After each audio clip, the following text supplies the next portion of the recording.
Kedatangan Jepang ke Indonesia pada tahun 1942 berpengaruh besar dalam artian yang baik dan buruk. Dampak baiknya, mereka berhasil mengusir Belanda yang telah menduduki Indonesia selama 3 abad. Namun kabar buruknya, Jepang memiliki caranya tersendiri untuk menjajah bangsa Indonesia. Walaupun masa pendudukan Jepang relatif singkat, yakni 3,5 tahun, mereka berhasil mengubah mimpi buruk menjadi nyata. Pemerintah dan tentara Jepang memimpin dengan begitu kejam dan merenggut banyak hal, padahal mereka mengaku akan memberikan kemerdekaan di awal kedatangannya. Berikut ini sejumlah bukti kekejaman para penjajah Jepang terhadap rakyat Indonesia. 1. Membuat rakyat Indonesia hidup secara tak manusiawi. Para penjajah Jepang memiliki cara yang licik untuk mengelabui rakyat Indonesia. Mereka datang mengaku sebagai saudara tua bangsa kita untuk mendapatkan simpati. Tak hanya itu, janji kemerdekaan juga digemborkan di awal kedatangan, sehingga rakyat mempercayainya. Namun ternyata, semua kebaikan itu hanya berlangsung dalam waktu yang singkat. Tak lama setelah Jepang menduduki Banten, makanan, obat-obatan, pakaian, dan berbagai barang kebutuhan lainnya menghilang dari pasar.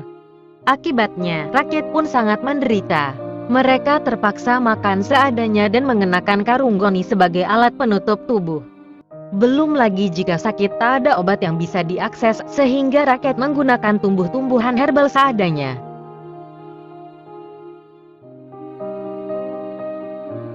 2. Romusha, kerja paksa ala Jepang. Bukti kekejaman Jepang yang paling terkenal adalah Romusha. Mereka memaksa rakyat, terutama para petani, untuk mengerjakan berbagai hal. Mulai dari terjun ke medan perang, membangun berbagai benteng, penjara, dan lain sebagainya. Para pekerja Romusha direkrut dengan paksa.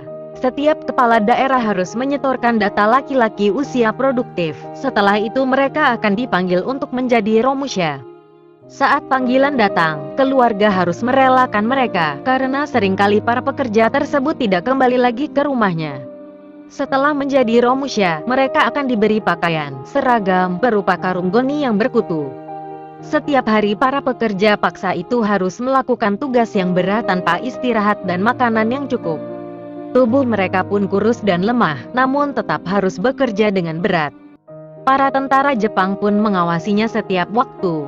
Cambuk pentungan logam, dan berbagai senjata siap untuk diayunkan kapan saja ketika ada Romusha yang melawan, berusaha melarikan diri, atau mencuri waktu istirahat. 3. Membangun penjara-penjara yang tidak manusiawi. Jepang juga terkenal dengan penjara-penjaranya yang tak kenal ampun dan tidak manusiawi. Salah satu contohnya adalah penjara bawah tanah yang ada di Lawang Sewu, Semarang, Jawa Tengah. Bangunan tersebut awalnya dibuat oleh pemerintah Belanda untuk kantor kereta api. Namun saat Jepang menguasai Indonesia, ia dialihfungsikan menjadi penjara. Terdapat 2 macam penjara yang terkenal di Lawang Sewu, yakni penjara jongkok dan berdiri. Penjara jongkok dibuat seperti bak dengan tinggi 50 cm. Para tahanan harus jongkok di dalamnya. Seakan tak cukup kejam, bak tersebut diisi air yang mencapai leher lalu ditutup dengan besi. Sementara penjara berdiri dibuat dengan ukuran 1 kali 1 meter. Ruangan tersebut biasanya diisi oleh 8 orang. Para tahanan yang berasal dari pribumi maupun warga Belanda harus berdiri berdesak-desakan di dalamnya. 4. Menyiksa dan membiarkan tahanan mati kelaparan. Seakan penjara yang dibuatnya tak cukup menyiksa, para penjajah Jepang juga terkenal sering membiarkan tahanannya mati kelaparan. Para sipir dengan sengaja tidak memberikan makanan kepada tahanan selama berhari-hari. Ketika diberi pun, makanan tersebut tidak cukup untuk memenuhi nutrisi yang diperlukan. Ini terjadi karena penjajah Jepang menganggap penjara adalah tempat untuk menyiksa, bukan hanya menahan. Maka tak heran jika banyak tahanan yang mati sebelum dieksekusi. Belum lagi, tahanan juga sering mendapatkan siksaan dari Kempe Itai, polisi militer Jepang yang sangat sadis. Mereka tak ragu mengeluarkan berbagai metode untuk menyiksa orang. mulai dari mencambuk menggantung tubuh secara terbalik, memukul dengan pentungan logam, dan lain sebagainya. 5. Diduga menyuntikkan virus dan bakteri terhadap para tahanan. Tak banyak yang tahu bahwa penjajah Jepang juga menggunakan senjata biologis untuk upaya memenangkan Perang Dunia II. Metode ini disebut sebagai Operasi Unit 731 yang memiliki laboratorium di Harbin, Tiongkok. Mereka sering melakukan uji coba obat kimia, virus dan bakteri terhadap manusia. Misalnya dengan menyuntikkan bakteri sifilis kepada wanita hamil, meledakkan bom untuk melihat efeknya pada manusia, membedah tahanan tanpa bius, dan lain-lain. Walaupun menurut sejarah, orang Tiongkok yang sering menjadi kelinci percobaannya, banyak ahli yang mengatakan bahwa Indonesia juga tak luput dari sasaran Unit 731. Dilansir Historia, salah satunya terjadi di markas Romusha Klender, Jakarta. Sekitar tahun 1942 sampai tahun 1943, ratusan pekerja paksa tiba-tiba ditemukan dalam kondisi yang kritis dan menunjukkan gejala tetanus. Hal yang sama ditemukan pada Romusha Surabaya dan Kalimantan. Diduga Unit 731 terlibat ketika para tentara memberikan injeksi imunisasi kepada Romusha. 6.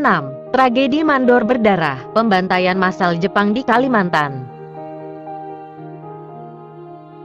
Pembantaian yang paling tak terlupakan di masa penjajahan Jepang adalah tragedi Mandor berdarah yang terjadi di Mandor, Kalimantan Barat.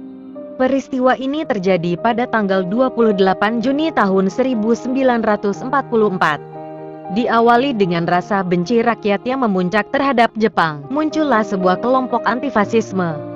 Mereka berencana untuk berpura-pura kerja sama dengan pemerintah Jepang.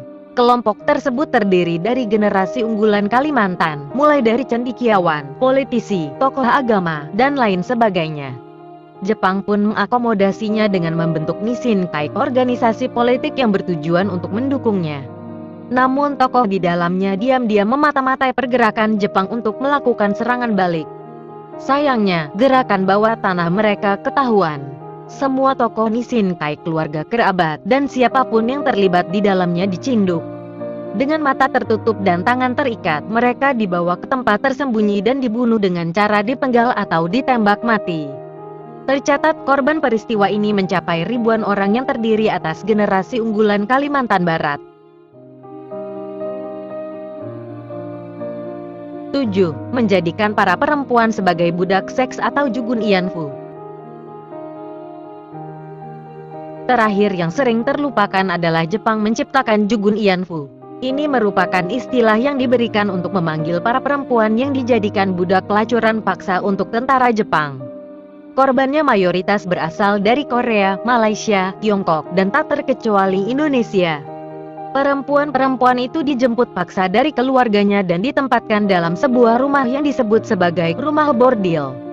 Tujuannya adalah untuk mempermudah tindak perkosaan di setiap wilayah yang didiami oleh tentara Jepang. Di dalamnya, tak hanya perempuan Indonesia, mereka juga menahan perempuan keturunan Tiongkok, Belanda, Prancis, dan Portugis. Para tentara akan datang setiap harinya untuk memperkosa mereka. Bahkan mereka juga tak ragu memukul, menamparkan, dan bahkan menikamnya hingga mati ketika perempuan itu melawan.